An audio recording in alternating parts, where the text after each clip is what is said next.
The other day, I saw a Jeet Kune Do and Filipino martial arts instructor asking why people like to film themselves using their body opponent bags like this one, their freestanding bags, their, you know, training dummies to illustrate knife use or to show them doing knife training on the dummy.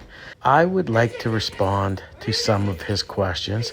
You may be asking yourself why I'm showing myself doing empty hand training on these targets instead of knife training. Well, the reason is twofold. One, people react pretty negatively a lot when you are showing yourself attacking something with a training knife.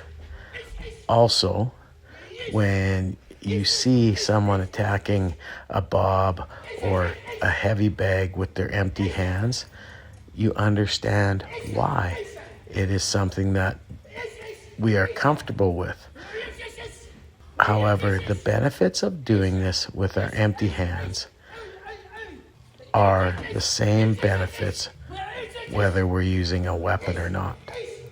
I have always said that eskrima should be trained like pugilism, and the last few years in training the closest thing to stick pugilism, the Campo 123 original, has really reinforced that.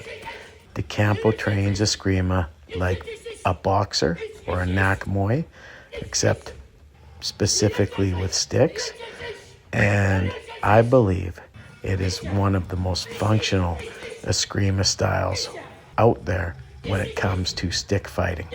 More eskrima styles should train like pugilists, in my opinion.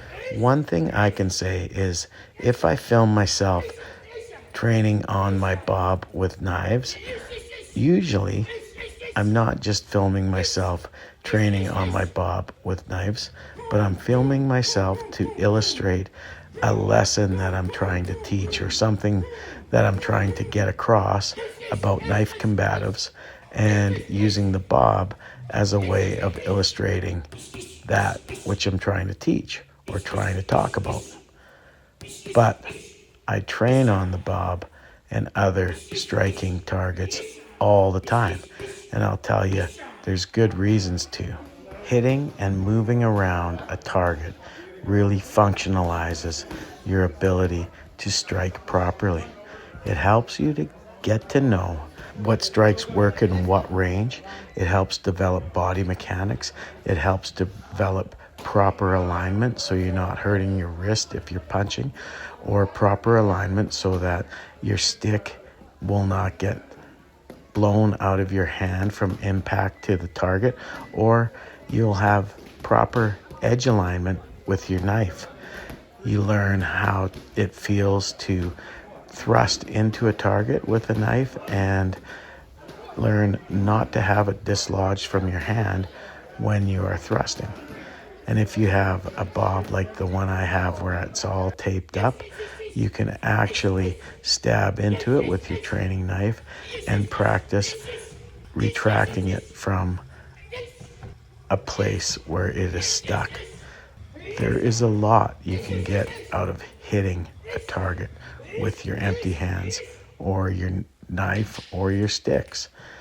Now, when I train in eskrima, I love doing this kind of stuff, but this is not as functional for stick fighting as hitting a tire, or better yet, hitting an anatomical target. Heavy bags move, which is nice, so that is very helpful in training. But the one thing heavy bags don't have is anatomical targets.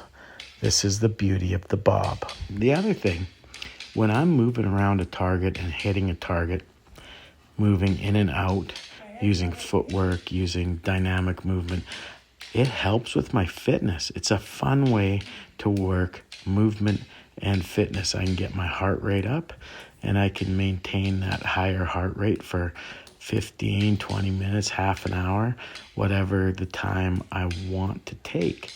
At my age, I stick around a half hour for those kind of training sessions because, I'm not training to fight in the ring. I'm training to functionalize my combative movements. If you look at how a boxer trains, a boxer or a nakmoy does an amazing amount of fitness training. Hits the heavy bag, does rounds on the heavy bag, does a lot of sparring, does a lot of pad training and skipping. There's just so much that they use to build fighting ability. And quite honestly, pugilists are head and shoulders above many martial artists when it comes to having functional fighting training. And it's also true of pugilists compared to escrimadores. These kinds of drills are great. I love doing them. I see the function of them, but I also see that this kind of training right here is probably a little better at developing fighting ability when you combine it with pad work and sparring and other things like that than any flow drills, any sombrada drills. However, those are nice because as you age, you can still keep your skills up and train all sorts of stuff and not break your body down. Because eskrima, the one thing about it is an art you can practice far into your later years. But don't get me wrong, good eskrima, trained well, trained the way I'm talking about here, like a pugilist, is incredibly lethal. But the flow drills and stuff should be approached as an add-on to that type of training so you can focus on specific skills that you might not be able to focus on when you're sparring or free fighting. And as I said earlier, you could do these flow drills well into your twilight years. Whereas pugilism, not so much. You don't see 80-year-olds getting into the ring and sparring. But I do see videos of 80-year-olds still practicing flow drills and different kinds of eskrima training and doing it well. So this kind of training might be something I'm not going to be doing in 20 years. But if I'm still ambulatory, I guarantee you that I can still train the eskrima drills. But I'm getting off subject. Let's get back to why we hit targets. Anatomical targets do another thing. They get us over our hesitation to hit a human being because they represent a human being. We see a face, we see a chin, we see eyes, and we can attack the eyes, the throat, the face, the liver, the spleen, the lungs. We can aim for the targets underneath the skin if we're using a knife. We can aim for the organs. This is the beauty of the anatomical targets.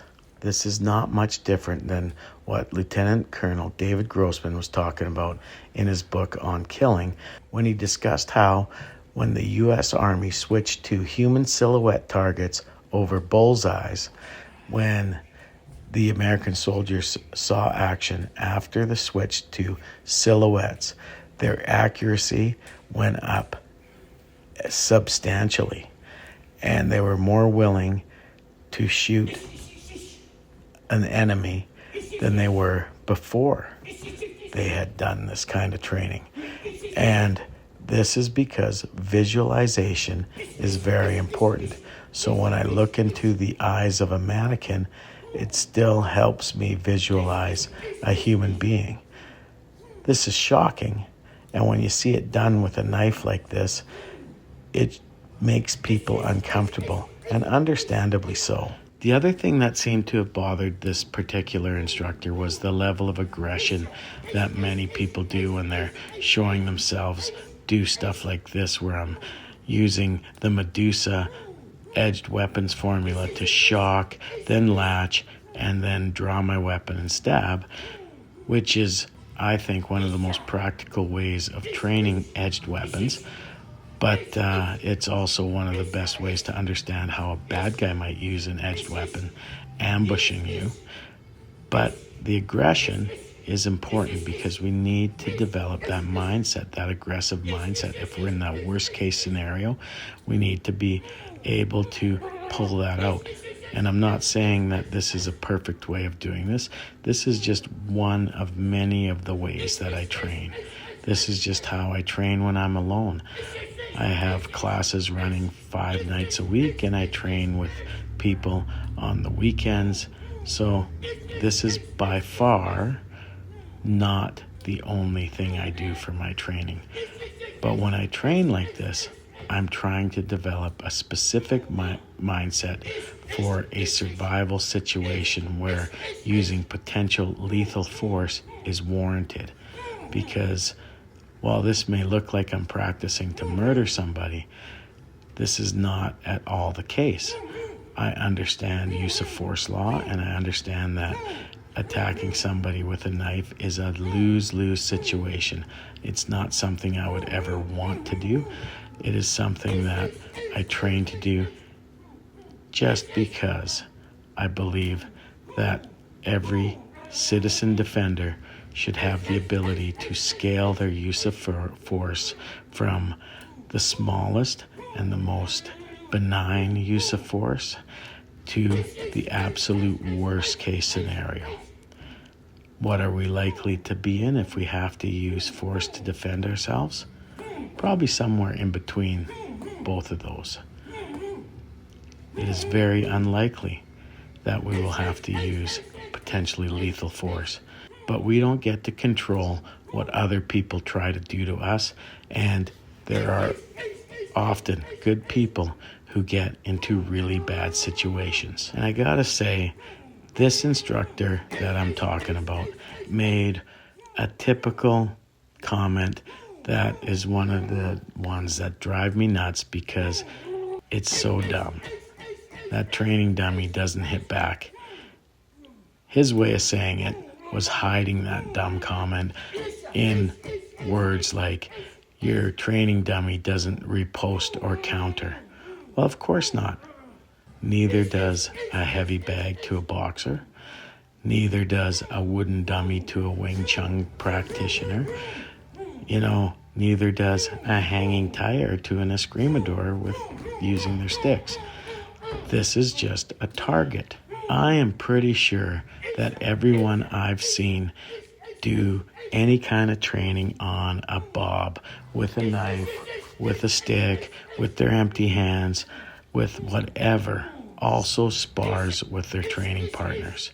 This is not the sum total of anyone's training. This is just a part of their training. And it is a good tool to illustrate different movements if you're doing a video on a combination or something like that. But it is not the sum total of anyone who demonstrates their training on social media. Most of us, if not all of us, spar. Most of us, if not all of us, do pad training. To look at a video, a 5-minute video, or I don't know how many videos, and think that you are looking at the totality of someone's training is arrogant, possibly based in naivety, and kind of stupid. If you take me, for example, this is just something I do mid-afternoon in between classes when I've gone to teach in a school somewhere, or in the morning before I start teaching. And this is just a little snippet of my training. This is what I do when I'm by myself. This isn't what I do when I'm with my training partners. I do other things. And I spar a lot, especially with training knives. I do a lot of knife sparring because it's so good to train hand-eye coordination, timing, distance, etc. It is a great way to train. If this was all that I did, there wouldn't be much point in having all that equipment I have behind me, all those heavy bags, etc. I would just have this in a garage somewhere, and that would be the totality of what I do. But it's not. There's a lot more to what I do than working on this target that doesn't hit back. And while we're talking about hitting back, pads, like what we're doing here, can hit back. Your training partner can hit back. When I post on social media or do a video, I don't talk about what other people are doing. If someone asks a question, I'll answer it like I did in this video. But otherwise, what other people do is not my business. I only care about what I do to train or teach. I only care to find what I think works and add it to what I do. And I have to say, I honestly don't care what other people are doing, if it's realistic or if it's not. I don't think anybody's going to get anybody killed by teaching unrealistic techniques and artsy techniques. But for me, I want to do and train the most realistic way I can find, what I think is the most realistic way. And that is why I cut, stab, and slash my body opponent bag. That is why I use my knife on my dummy. If you want greater details into subjects like this, please support my Patreon. Thank you. Have a great day.